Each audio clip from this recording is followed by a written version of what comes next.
Bonjour à toutes et à tous, heureux de vous retrouver pour cette nouvelle édition de votre journal de 15 heures. Voici les titres qui vous seront développés.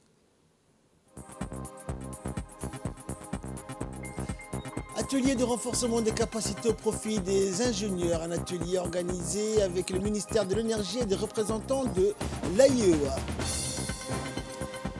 Et crash meurtrier en Italie, 7 corps ont été retrouvés autour de l'épave de l'hélicoptère, c'est ce que nous verrons dans cette édition. Bonjour à tous. Le Premier ministre Abdelkader Kamel Mohamed a reçu aujourd'hui la visite du nouvel ambassadeur de l'État de la Palestine, Rouaid Abdel Mohamed. Et le Premier ministre a souhaité la bienvenue à Djibouti au niveau diplomate palestinien. Il a assuré de sa disponibilité et de son soutien pour l'accompagnement de ses missions à Djibouti. Et le diplomate palestinien a donc de son côté remercié le Premier ministre pour l'accueil plus que chaleureux et sa disponibilité, rappelant que le nouvel ambassadeur avait présenté ses lettres de créance, l'accréditant en tant qu'ambassadeur extraordinaire et plénipotentiaire en République de Djibouti au président de la République Ismaël Omar Guelleh le 16 mai dernier.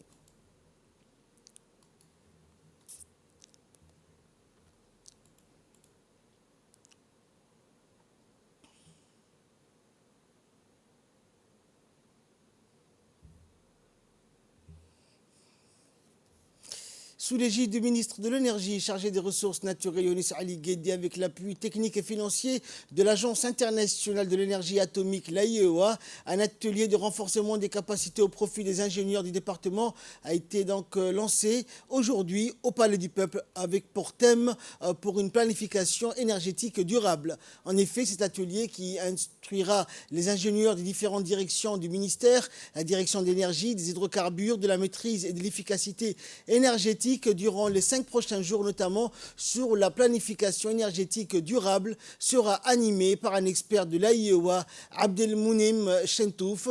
À l'issue de ces formations techniques, les membres de la cellule du système d'information énergétique vont élaborer 3 rapports techniques, un bilan exhaustif du système énergétique national, une analyse de la demande énergétique future du pays et une analyse de l'approvisionnement énergétique.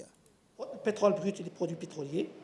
Il y a les énergies renouvelables avec ces différentes filières. Il y a aussi l'électricité, le gaz naturel, le charbon et le charbon. Même sur Djibouti, je pense qu'il n'y a pas vous n'êtes pas concerné par le charbon et le gaz naturel, mais je pense que c'est très important d'aborder ce sujet pour avoir une idée globale sur le système des statistiques de l'énergie. Et de son côté, le ministre Younis Ali Gueddi a souligné que le ministère de l'Énergie se donne les moyens aujourd'hui de mettre en œuvre un projet d'envergure nationale de développement d'une stratégie de planification énergétique de long terme. Et celui-ci exige des connaissances solides et des compétences affinées basées sur l'outil informatique. On écoute le ministre. Perpétuelle mutation technologique, le renforcement des capacités devient un objectif stratégique pour un développement harmonieux de la politique gouvernementale. Le ministère de l'Énergie, chargé des ressources naturelles, a toujours privilégié le développement de l'expertise locale, quels que soient les challenges politiques dans les missions qui lui sont imparties. Aujourd'hui, les ministères mettent en œuvre un projet d'envergure nationale de développement d'une stratégie de planification énergétique long terme. Ces projets de planification énergétique exigent des connaissances, des pointes et des compétences bien affinées basées sur l'outil informatique. Si la modélisation informatique est au cœur de l'approche adoptée par l'Agence internationale de l'énergie atomique pour la planification énergétique, tout commence par l'étude des réalités actuelles. Ce sont les statistiques économiques et énergétiques nationales qui alimentent les modèles et leur permettent de simuler de multiples scénarios pour le futur. La planification énergétique est très performante quand elle est exécutée par des experts locaux représentant les principales parties prenantes. Leur connaissance et leur compréhension approfondie des systèmes énergétiques nationaux sont nécessaires pour structurer correctement l'analyse, apprécier la crédibilité des résultats, interpréter l'analyse et ses conclusions et comparer la validité des scénarios. En dernier ressort, ce sont eux qui intégreront dans la pratique les résultats de la modélisation dans les décisions et les politiques énergétiques. Et toujours dans la continuité de visite de la délégation de la National Defense College du Nigeria qui est à Djibouti pour une visite d'affaires. Cette délégation a effectué une visite des lieux du quartier général de la Marine nationale. À leur arrivée, ils ont été accueillis par le colonel Ahmed Daher Jama, commandant de la Marine nationale. Le colonel donc leur a fait une démonstration du fonctionnement de son département avec une vidéoprojection. La délégation a pu profiter de l'explication et a pu questionner le commandant de la Marine nationale. Par la suite, la délégation a effectué une tournée à bord du nouveau bateau récemment acquis par la Marine nationale pour faire un tour sur les îles Mascali. Et à la sortie du port, la délégation, donc les agents de la Marine nationale ont pu apprécier la vue de la façade maritime des différentes structures portuaires de Djibouti. La délégation a été qualifiée donc ce visite d'affaires à Djibouti de succès et très bénéfique sur tous les plans. Ils ont pu donc remercier les différentes autorités auxquelles qu'ils ont pu rencontrer et ont promis donc que ceci sera gravé dans leur mémoire.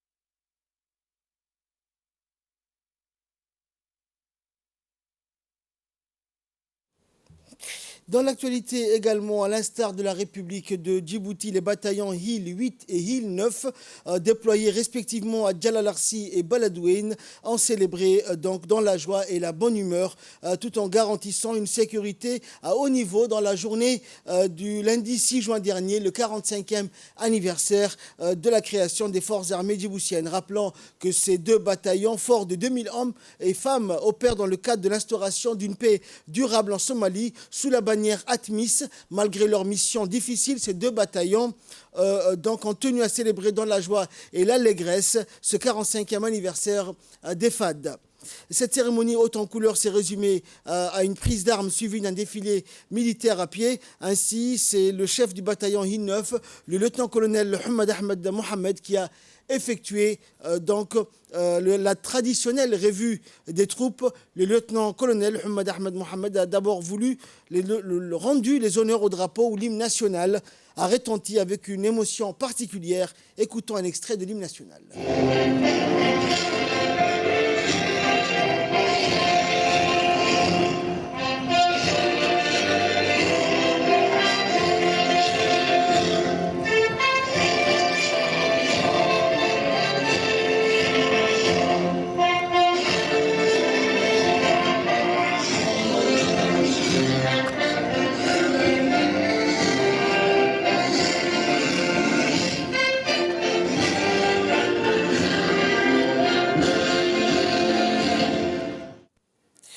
Ensuite, la revue des troupes s'est faite, donc les militaires ainsi déployés ont pu revêtir leur plus beau uniforme en ce jour de fête. En raison de la pandémie de Covid-19, les gestes barrières ont été purement respectés et les invités réduits au strict minimum. Ce 45e anniversaire des FAD depuis le 6 juin 1977 revêtait un aspect particulier car pour ce bataillon, il s'agit de leur première cérémonie de prise d'armes sur un théâtre d'opération en qualité de bataillon déployé. Le lieutenant-colonel Ahmed Mohamed, chef du bataillon Hill 9, a débuté la lecture aux soldats et aux invités de l'ordre du jour du chef d'état-major général des armées. Et dans cet extrait, il était question de rappeler les principales réalisations des FAD au cours de l'année écoulée, les projets réalisés, ceux en cours et les projets futurs. Écoutons à présent un extrait de l'ordre du jour du SEMGA, lu par le lieutenant-colonel Ahmed Mohamed, chef du bataillon Hill 9, suivi du défilé militaire à pied. Et pour nous, un moment de bilan et de réflexion afin de définir nos objectifs et nos priorités pour une projection vers un avenir que l'on souhaite toujours meilleur. Nos forces de défense et de sécurité poursuivre les efforts qui emmènent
Et par la suite, de même, le bataillon I-8 déployé à Djalalarsi depuis janvier 2021 sous le commandement du lieutenant-colonel Mohamed Omar Assoué a tenu, malgré les risques, donc à célébrer le 45e anniversaire des forces armées djiboutiennes. Ce bataillon déployé dans la région Hiran est fort de 1000 hommes et femmes. Ce 45e anniversaire des FAD depuis le 6 juin 1977 revêtait un aspect particulier car ce bataillon arrive au terme de sa mission en Somalie sous la bannière ATMIS. Ainsi, le chef du bataillon I-8, le lieutenant-colonel Mohamed Omar Assoué, a effectué la traditionnelle revue des troupes. Le chef du bataillon I-8, le lieutenant-colonel Mohamed Omar Assoué, a d'abord tenu à rendre les honneurs au drapeau où l'hymne national a retenti avec une émotion particulière. Ensuite, la revue des troupes s'est faite. Les militaires ainsi déployés ont pu revêtir leur plus beau uniforme en ce jour de fête. En raison de la pandémie, les gestes barrières ont purement été respectés et les invités réduits au strict minimum. Écoutons un extrait de l'hymne national. De l'armée djiboutienne, officiers, sous-officiers et militaires de rang, marins, aviateurs et personnel civil des armées. Mémoire, je vous invite à observer une minute de silence pour lire la Fatiha. waxaan xusaynaa waa sanad guurihii 45 ee asaaska.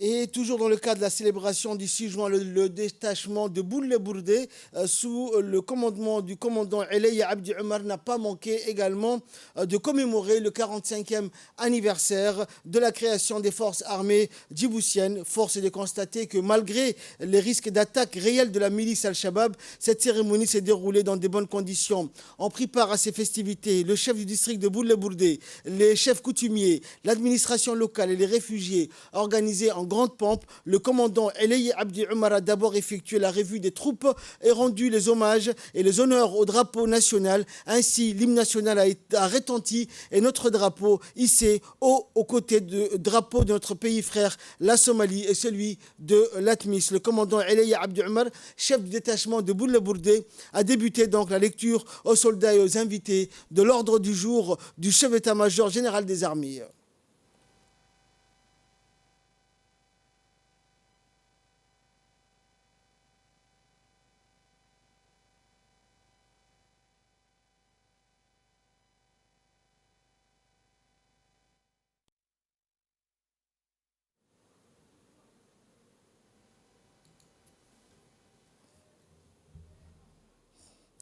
Dans l'actualité nationale à présent, les premières épreuves écrites du baccalauréat professionnel tertiaire Bac Pro session 2022 des filières d'enseignement technique ont débuté aujourd'hui 12 juin et doivent se poursuivre toute la semaine. Cette année, quelques 1602 candidats issus de toutes les filières composent les épreuves dans plus de 8 centres d'examen. Les 3 lycées techniques de la capitale, le lycée industriel, le commercial, le LIC, le lycée de Gabod, le CSFOP de Balbala et 5 lycées des régions de l'intérieur. Il faut dire que le MENFOP a mis en place un dispositif spécial pour assurer le bon déroulement des examens. Enseignants et personnel administratif ont été mobilisés pour assurer une surveillance et un fonctionnement optimal de ces centres d'examen. En outre, le personnel enseignant et administratif désigné pour assurer la surveillance et le secrétariat du baccalauréat ont été à la hauteur des tâches, ce dont se félicite le MENFOP puisqu'il a réussi encore une fois à mettre en place un dispositif bien huilé pour le déroulement optimal des épreuves du Bac Pro 2022. À noter que c'est la première fois que les épreuves Bac professionnelles se déroulent dans les régions conformément à la politique de décentralisation des épreuves du Bac professionnel. Et toujours en nouvelle du pays, une délégation de haut niveau conduite par l'ambassadeur de la République du Yémen à Djibouti, Abdallah bin Moussallam al-Sokotri, a visité ce matin l'école yéménite pour voir de près le déroulement des examens du bac qui ont commencé à la fin du mois dernier.